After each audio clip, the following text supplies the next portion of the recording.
Hey guys, what is going on? This is Wrestlelamia, back with another episode. Tonight, AEW pays tribute to New Japan Pro Wrestling founder Antonio Inoki's life and career with matches featuring stars from AEW and New Japan. Join us now as Wrestlelamia recaps AEW WrestleDream and looks at the good, the bad, and the downright ugly.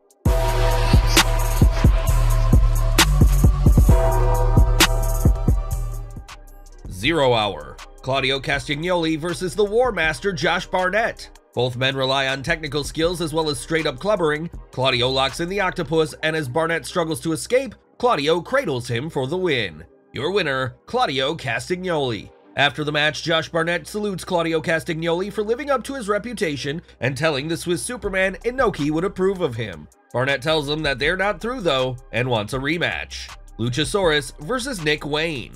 To no one's surprise, Luchasaurus dominates the match, and AEW's resident dinosaur monster destroys him, polishing him off with a clothesline for the pin.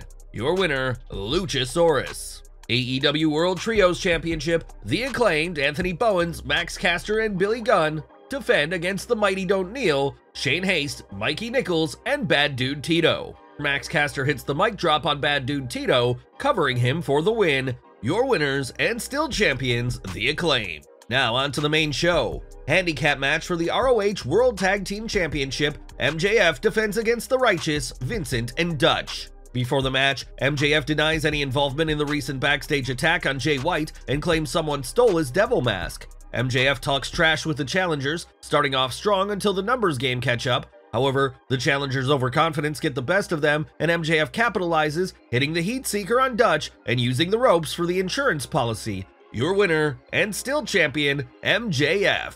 ROH World Championship and NJPW Strong Open Heavyweight Championship match, Eddie Kingston defends against Katsuyori Shibata. A solid match as both men go for submission wins after wearing each other down with strikes. Kingston gets the Duke after a spinning back fist and powerbomb for the 3 count. Your winner and still champion, Eddie Kingston. After the match, Kingston and Katsuyori show their respect for one another. TBS Championship, Chris Statlander defends against Julia Hart with Brody King. Statlander knows better than to underestimate Hart, but she finds the House of Black's resident vixen to be a formidable foe. Finally, the champion sees her spot and hits 2 tombstone pile drivers for the 1, 2, 3. Your winner and still champion, Chris Statlander. 4-way match for future AEW World Tag Team Championship, the Young Bucks, Matt and Nick Jackson, versus the Guns, Austin and Colton Gunn, versus the Lucha Brothers, Rey Fenix and Penta El Cero Miedo with Alex Abrahantes, versus Orange Cassidy and Hook. A wild back-and-forth battle, but it's clear the top 2 teams are the Bucks and the Lucha Brothers. Things come down to the Bucks super kicking everyone in sight, then saving the best for last as they super kick Rey Fenix into oblivion, getting the win and the future title shot. Your winners, the Young Bucks. Hangman Adam Page versus Swerve Strickland with Prince Nana.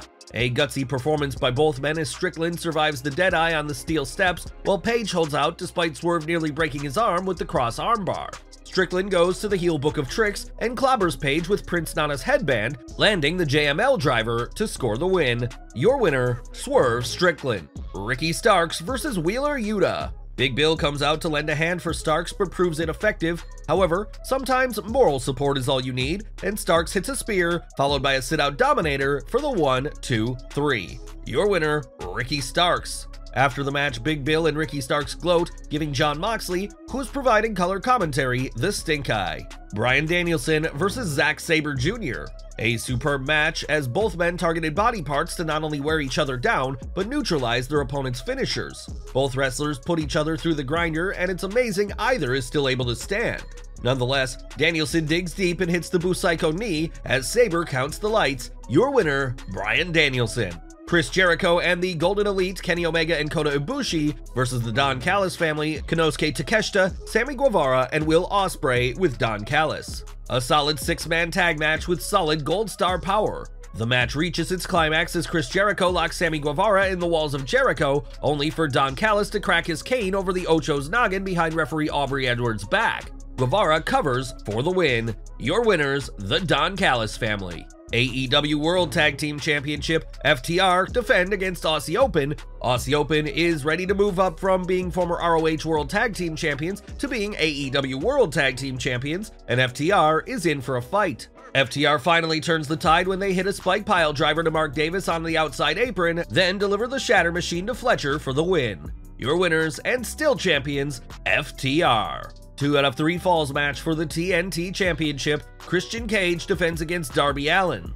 This one is very personal, and Cage seems eager to prove he can out-wrestle Darby and win without Luchasaurus present. The first fall, Darby Allin wins by pinfall. The second fall, Christian wins by countout. Medical staff begin taking Allin out on a gurney, however, Christian dives off the top rope, knocking Allin off the gurney. Wayne grabs the TNT Championship and clobbers Allin with it, allowing Christian to get the 1-2-3. Your winner of the third fall, Christian Cage by pinfall. Sting shows up in Clean's house, taking out Nick Wayne and Christian. However, things look bad for Sting as the numbers catch up. Christian goes for the concerto, but the lights go out. A hype video shows a mystery man driving a classic car to the ring. It's Edge! Edge takes Christian's chair and goes to end Sting, only to attack the heels. Spears for everyone, except for Christian, who wisely bails. Darby offers his hand to Edge, who shakes it. Sting extends his hand to Edge, who also shakes it. The good. It's Adam Copeland. Adam Copeland, aka former WWE superstar Edge, showed up during Christian Cage's 2 out of 3 falls match against Darby Allin, saving Sting and Darby Allin from Christian, Luchasaurus, and Nick Wayne. While it's too early to tell whether AEW will book Copeland, who is being billed as the rated R superstar and has his WWE entrance music effectively, his debut was exciting and will hopefully pop AEW's ratings for more. MJF makes the best of a bad situation.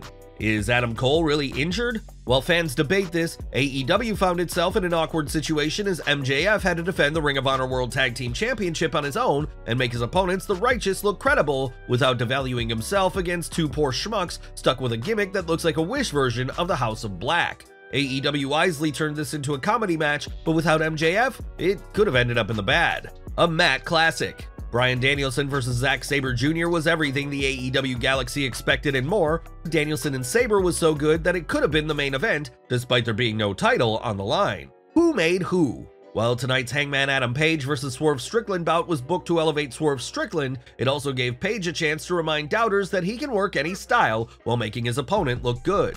Strickland left the match looking strong, and now it's up to AEW to figure out whether they want to use him effectively or put him in the background like so many other talented wrestlers. Mox on the microphone. Jon Moxley is known for his strong mic skills, but tonight he ventured into an area that even the most talented of talkers often struggle with: color commentary. Moxley provided some good insights into the matches he called while also staying in character. Hopefully Moxley has many years left in his career, but he's shown that he can always fall back on calling matches should he decide to shift gears. This was a clever way to utilize him since he's unable to wrestle due to his recent concussion. AEW, it's not for everyone. Why did Bryan Danielson hug referee Aubrey Edwards? AEW fans don't seem to mind, and tonight's hug was just a part of Edwards' amazing journey from fan to referee. Fans recently learned that Edwards was the crying fan in the audience when Daniel Bryan announced his WWE retirement way back when, establishing history between the two. Tonight's hug was an acknowledgement of this, and while AEW haters may not like it, AEW fans couldn't care less. Guevara gets his groove back. Sammy Guevara's heel turn couldn't come at a better time as he makes the perfect addition to the Don Callis family, and his performance tonight showed why he makes such a good cocky heel. A Jericho-Guevara feud should be good, and tonight's trios match showed there are many matches that can be used to develop what should be a can't-miss rivalry. Heart shows heart. Excuse the wordplay, but Julia Hart put in another impressive performance. The 21-year-old wrestler is capitalizing on her recent opportunities to wrestle. Tonight's TBS Championship match was entertaining, and while Hart still needs to improve before she should hold a championship, her charisma, hard work, and commitment to improving in the ring makes it likely she'll be a women's champion within a year. The bad. A predictable heel turn. Nick Wayne's heel turn was so predictable, and while it should be fun to watch Christian Cage manipulate his new protege, it's a reminder that AEW's booking is still sloppy at times. The downright ugly. WrestleDream wasn't as spectacular in terms of stipulation matches or top titles being defended. Nevertheless, AEW focused on delivering all-star talent from around the world to both honor the memory of Antonio Inoki, forward storylines. Although WrestleDream might have looked like a B show on paper, it certainly didn't feel like one, especially after Adam Copeland's debut.